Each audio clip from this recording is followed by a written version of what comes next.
Hello everyone. तो वापस से सबका वेलकम है आज हमारे चैनल के ऊपर। आई नो बहुत टाइम के बाद मैं वीडियो बना रही हूँ, तो I am really very sorry. बीच में कुछ इश्यूज़ आ गए थे जिसकी वजह से कोई video making, editing and uploading कुछ नहीं हो रहा था। बट मैं अब अश्योर करती हूँ आप लोगों को कि अब ऐसा कुछ भी नहीं होने वाला है। अब रेगुलर टच में रहने वाले हैं एंड रेगुलरली वीडियोज़ अपलोड होंगी। ठीक, तो अभी की अगर मैं बात करूँ तो सबसे रीसेंट में जो हमारे लिए ब्रेकिंग न्यूज़ है और वो है ये कि नीट के फॉर्म ऑलरेडी निकल चुके हैं। एनटीए ने एप्लीकेशन फॉर्म आउट कर दिए हैं, तो आप लोग फिल कर सकते हो। एंड जैसा कि हमें पता है कि अप्रैल में यानी 6 अप्रैल से फॉर्म निकले हुए हैं एंड 7 मई अब लास्ट डेट भी है। तो कुछ स्टूडेंट का रश है, वो लोग बहुत टेंशन में है कि उन्होंने अभी तक फॉर्म फिल नहीं किया है और उनको कुछ इश्यूज़ भी आ रहे हैं फॉर्म फिल करने में। तो मैं इस वीडियो के अंदर जनरली आपको गाइड करने वाली हूँ कि आपको फॉर्म कैसे फिल करना है एंड उसके अंदर आपको क्या क्या चीज़ों की रिक्वायरमेंट है एंड आपको किस फॉर्मेट में अपलोड करना है, राइट। तो अगर आपके पास फ़ोन है या फिर अगर आपके पास लैपटॉप है या फिर अगर आपके पास पीसी है, कोई प्रॉब्लम की बात नहीं है। आप तीनों में से किसी भी चीज़ से अपना फॉर्म फिल कर सकते हो। एंड सपोज़ आपके पास इनमें से कुछ भी नहीं है, देन सबसे बेस्ट ऑप्शन आपके लिए ये है कि आप अपने किसी फ्रेंड की हेल्प ले लो या फिर आप कैफ़े पे जाके भी फॉर्म फिल करवा सकते हो। कैफ़े वाले ऑलरेडी अवेयर होते हैं इन सब मामलों में, तो वो आपका फॉर्म फिल करने में आपकी हेल्प कर देंगे। क्लियर। तो हम शुरू करते हैं। जैसा कि 7 मई लास्ट डेट है, तो इसीलिए मैं आज ये वीडियो अपलोड कर रही हूँ। आई नो मैं भी बहुत ज़्यादा लेट हूँ, बट जैसे कि मैंने आपको बता दिया कि मेरे थोड़े इश्यूज़ थे, इसीलिए थोड़ा सा मैं लेट हूँ। ओके, तो हम सबसे पहले शुरुआत करते हैं। एक चीज़ मैं और बताना चाहूँगी कि वीडियो थोड़ी सी लंबी हो सकती है बट जेन्युइन इन्फॉर्मेशन होगी। क्लियर, कि हमें फॉर्म कब तक फिल कर लेना है, क्या क्या हमारी पेमेंट डिटेल्स हैं, क्या क्या स्टेप्स हैं नीट के फॉर्म के अंदर फिल करने के लिए। और एक बहुत ही यूनिक चीज़ मैं बताने वाली हूँ जो कि एनटीए ने बहुत ही अच्छा काम किया है अपने नोटिफिकेशंस को आउट करते रहने के लिए या फिर स्टूडेंट्स को अवेयर करने के लिए। तो वो मैं वीडियो के बीच में कभी भी आपको बता सकती हूँ, तो पूरी वीडियो में बने रहिए, ठीक है। Thank you. अब हम शुरू करते हैं। सबसे पहले चीज़ कि जैसा कि मैंने आपको बता दिया कि नीट के फॉर्म ऑलरेडी 6 अप्रैल से आ रखे हैं एंड 7 मई में हमारी लास्ट डेट है। 7 मई में 11:50 PM is the last date, यानी आप रात के 12 बजे से पहले, 12 बजने में 10 मिनट पहले से आप फॉर्म फिल कर सकते हो। बट जैसा कि लास्ट टाइम पर बहुत सारे स्टूडेंट्स का रश हो जाता है, जिसकी वजह से कभी कभी क्या होता है कि साइट ब्लॉक हो जाती है ना। तो या फिर आपका ही सर्वर डाउन हो जाएगा या फिर साइट का सर्वर डाउन हो जाएगा या फिर कुछ भी इश्यूज़ आ सकते हैं। तो इसीलिए प्लीज़ लास्ट मिनट पे फॉर्म फिल करने की बिल्कुल कोशिश मत करना, पेमेंट करने की बिल्कुल कोशिश मत करना। आप कोशिश करो कि आप अभी अपना फॉर्म फिल कर लो। वैसे भी कल सैटरडे संडे है यार, तो आप आराम से कर सकते हो। आप कितने भी बिजी पर्सन क्यों ना हो, संडे को तो एटलीस्ट आप कर ही सकते हो। क्लियर। दूसरी चीज़, पेमेंट डिटेल्स। तो हमारे पास जनरली कैटेगरीज वाइज यहाँ पर पेमेंट होती है। सबसे पहले आता है यूआर कैटेगरी। यूआर कैटेगरी के लिए जो हमारी पेमेंट है वो एनटीए ने रखी है 1600, right. EWS and OBC categories के लिए हमारे पास फ़ी पेमेंट है 1500 एंड जो अदर बैकवर्ड कास्ट है या फिर एससी एसटी कैटेगरीज हैं उनके लिए हमारे पास पेमेंट है 900 रुपीज़ की। क्लियर। इंडियन की बात कर रही हूँ मैं, एनओसी या फिर जो एनआरआईज वगैरह हैं उनकी बात बिल्कुल भी नहीं कर रही हूँ, तो उनकी डिटेल्स हम बाद में देखेंगे। दूसरी बात, हमारे पास 17 जुलाई एग्ज़ाम डेट ऑलरेडी अनाउंस्ड है। आप बिल्कुल भी दिमाग में ये मत रखना कि कोविड आ रहा है तो एग्ज़ाम पोस्टपोन होगा। प्लीज़ गाइस, ऐसा बिल्कुल दिमाग में मत रखना। ऑलरेडी बोर्ड भी डिसाइडेड है, नीट भी डिसाइडेड है। इन केस अगर एग्ज़ाम शिफ्ट होता है, इन केस है ना, जो कि जिसकी पॉसिबिलिटी मेरे अकॉर्डिंग ओनली 0.01% है, बट अगर फिर भी एग्ज़ाम पोस्टपोन होता है तो वो आपके लिए बहुत ही बेस्ट होगा कि आपकी प्रिपरेशन 17 जुलाई के अकॉर्डिंग ही चले, ताकि अगर एग्ज़ाम पोस्टपोन होता है तो वो जो बीच का ड्यूरेशन होगा उसको आप अपने रिवीजन के लिए, प्रैक्टिस के लिए ही रखो। अदरवाइज़ ये मत सोचो कि एग्ज़ाम पोस्टपोन होगा तो मैं उसके अकॉर्डिंग प्रिपेयर करूँगा या फिर उसके अकॉर्डिंग प्रिपेयर करूँगी, उसके अंदर आपकी प्रिपरेशन बिल्कुल नहीं हो पाएगी। सीरियसली, प्रिपरेशन स्ट्रैटेजीज़ वगैरह पे हम नेक्स्ट वीडियो में बात करेंगे। यहाँ पर कभी मैं बस नीट की फॉर्म की डिटेल्स के लिए बात कर रही हूँ, तो इसीलिए 17 जुलाई को हमारा एग्ज़ाम है 2 to 5:20 बिकॉज 200 मिनट्स का आपका एग्ज़ाम होने वाला है, जैसा कि लास्ट ईयर भी हुआ था हमारा 2021 का।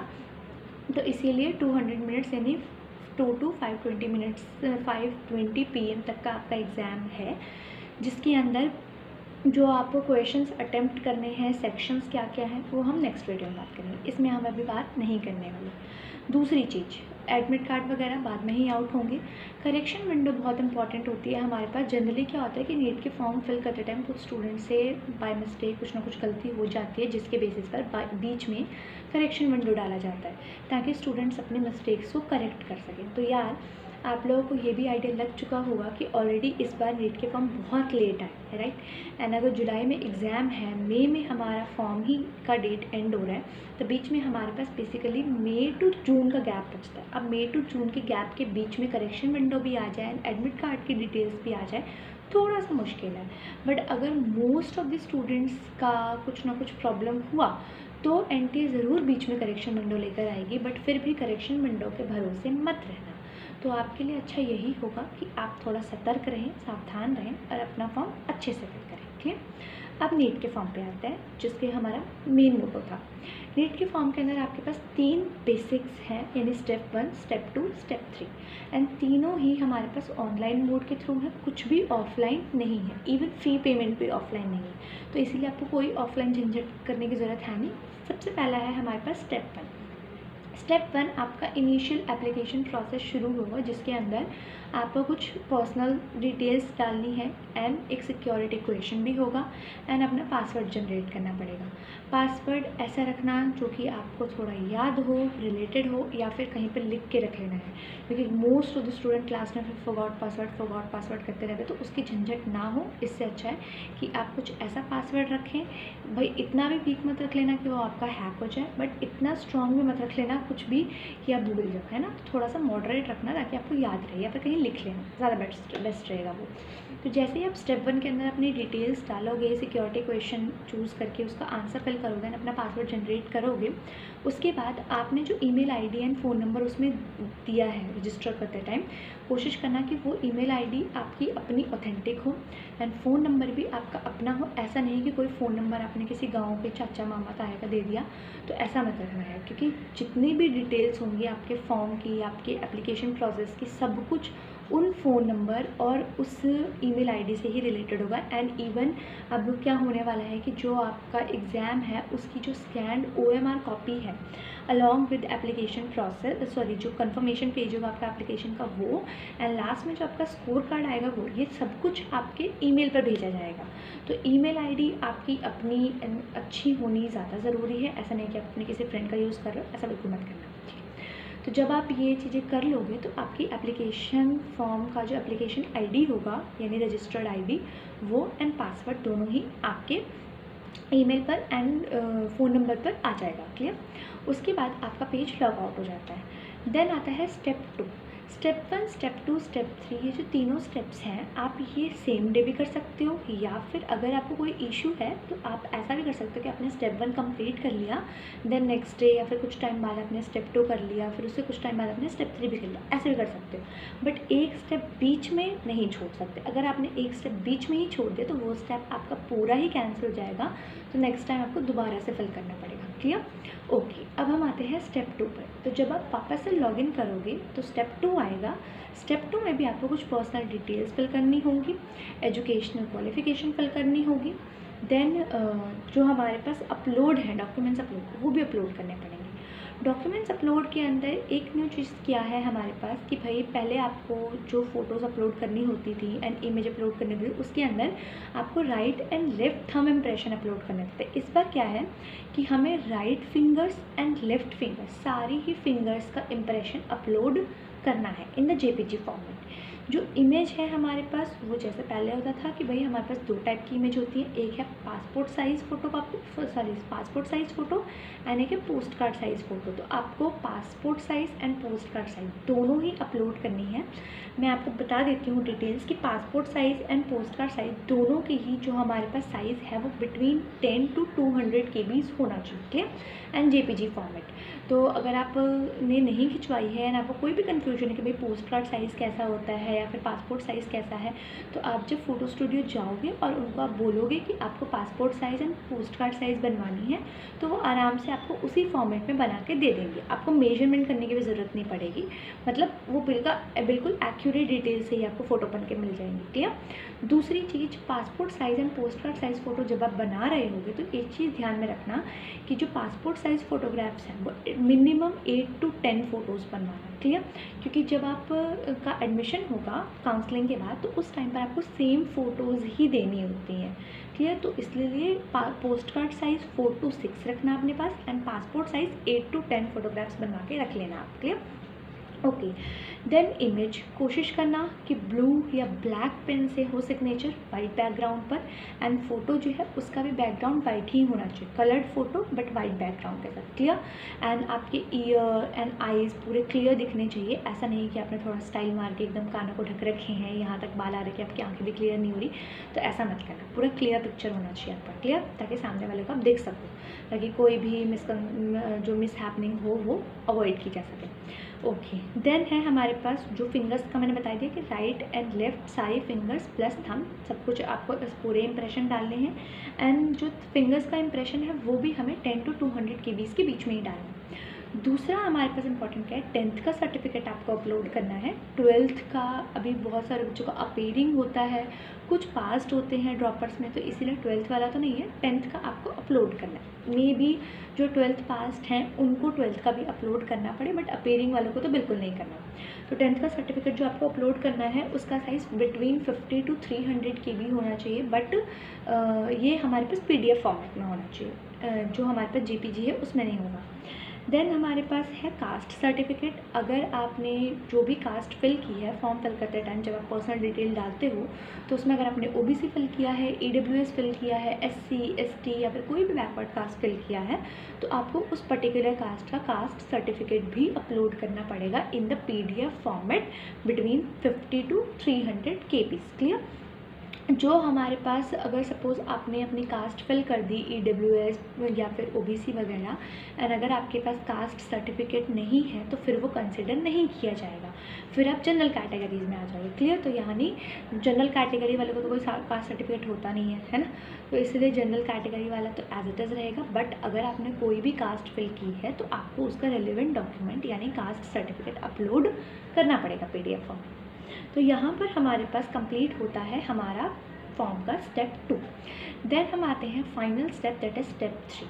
स्टेप 3 में बहुत पहले क्या होता था कि चालान के मोड यानी ऑफलाइन मोड ऑफ पेमेंट भी होता था, बट अब ऐसा नहीं है, तो मोस्टली डिजिटलाइजेशन हो चुका। वैसे भी हम डिजिटल इंडिया हैं, तो इसीलिए तो हमारे पास सिर्फ और सिर्फ ऑनलाइन मोड ऑफ पेमेंट है। चाहे आप क्रेडिट कार्ड से करें, डेबिट कार्ड से करें, UPI करें, QR कोड स्कैन करें, जिससे मर्जी करना चाहते हैं आप उससे कर सकते हैं। पेमेंट डिटेल मैं ऑलरेडी बता चुकी हूँ।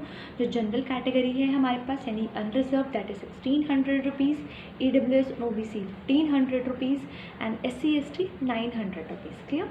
तो हमारे पास ऑनलाइन मोड से आप जब पेमेंट कर दोगे तो आपका एप्लीकेशन फॉर्म कंप्लीट हो जाएगा, वहाँ पर सबमिट का बटन आ जाएगा।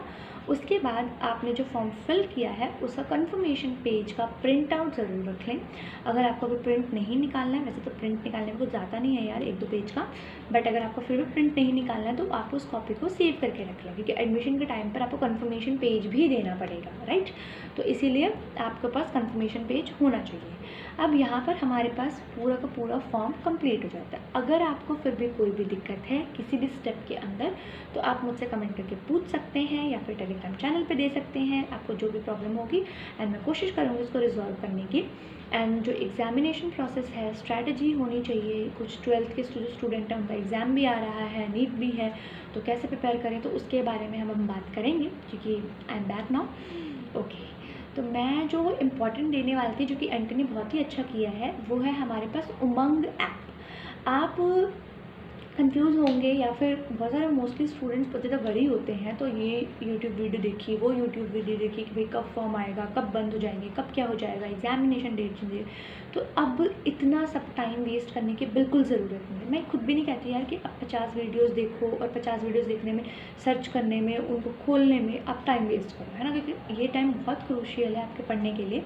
तो जितना कम से कम रिसोर्सेज यूटिलाइज़ करके आपको मैक्सिमम इन्फॉर्मेशन मिल जाए वो ज़्यादा अच्छा है। तो तो इसीलिए हमारे पास एनटीए ने एक उमंग ऐप लॉन्च कर रखी है। आप अपने प्ले स्टोर पर जाकर UMANG उमंग टाइप करोगे तो वहाँ पर आपको उमंग ऐप का आइकन दिख जाएगा। आप उसके ऊपर क्लिक करके उसको इंस्टॉल कर सकते हो, जिसके अंदर एनटीए रिलेटेड टू नीट जो भी चेंजेस होंगे, जो भी इंफॉर्मेशन होगी, वो वहाँ पर अपलोड होती रहती है टाइम टू टाइम। तो आपको एक्यूरेट डिटेल एनटीए की तरफ से मिल जाएगी, आपको साइट भी यूज़ नहीं करनी पड़ेगी। लास्ट चीज़, अब अगर किसी को साइट ढूंढने में दिक्कत है कि भाई हम कौन से साइट पे जाकर फॉर्म फिल कर सकते हैं, तो वैसे मैं डिस्क्रिप्शन में भी डाल दूँगी साइट का लिंक, बट फिर भी मैं आपको बता सकती हूँ कि भाई आपके पास 2 साइट्स अवेलेबल हैं। पहला है www.nta.ac.in, दूसरी साइट है हमारे पास neet.nta.nic.in। क्लियर? तो हमारे पास ये 2 साइट्स हैं। अब दोनों साइट्स में से किसी भी साइट के थ्रू जाकर अप्लाई कर सकते हो। लास्ट इम्पॉर्टेंट चीज़ यार, कुछ स्टूडेंट्स को पता नहीं क्या इन्फॉर्मेशन मिल रखी है, क्या इन्फॉर्मेशन नहीं मिल रखी, बट फिर भी मेरा काम है आपको थोड़ा सा अवेयर करना, तो मैं बता देती हूँ। अब इंडिया के अंदर सिर्फ एक ही मेडिकल एंट्रेंस एग्ज़ाम होता है, दैट इज़ नीट। एम्स अलग से नहीं होता, जिपमर अलग से नहीं होता, AFMC अलग से नहीं होता, चाहे वो सेंट्रल इंस्टीट्यूशंस हों लाइक DU, BHU एक्सेट्रा, या फिर जो हमारे पास अदर यूनिवर्सिटीज़ हैं जो कि अलग इंस्टीट्यूशंस हैं अपने, that is AIIMS and JIPMER वगैरह। तो और बाकी जितने भी गवर्नमेंट कॉलेजेस हैं, चाहे वो प्राइवेट कॉलेजेस ही क्यों ना हो, डीम्ड कॉलेजेस ही क्यों ना हो, हर किसी के अंदर एंट्री लेने के लिए, एडमिशन लेने के लिए आपको एक सिंगल एग्ज़ाम देना है, and that is NEET, national eligibility cum entrance test, right. तो अगर कोई आपको ऐसा बोल रहा है कि भाई आपको ये भी फॉर्म फिल करना है, आपको वो भी फॉर्म फिल करना है, तो बिल्कुल भी नहीं है, आपको सिर्फ एक ही फॉर्म फिल करना है। क्लियर? तो आपको और कहीं पर जाने की ज़रूरत नहीं है, सिर्फ इसी फॉर्म पर, इसी एग्ज़ाम पर कॉन्सेंट्रेट करने की ज़रूरत है। और बस अवेयर रहिए, प्रिपेयर करते रहिए एंड खुश रहिए। Thank you. तो मिलते हैं अगली वीडियो में, तब तक के लिए tata bye bye, all the very best आपके प्रिपरेशन के लिए। Thank you.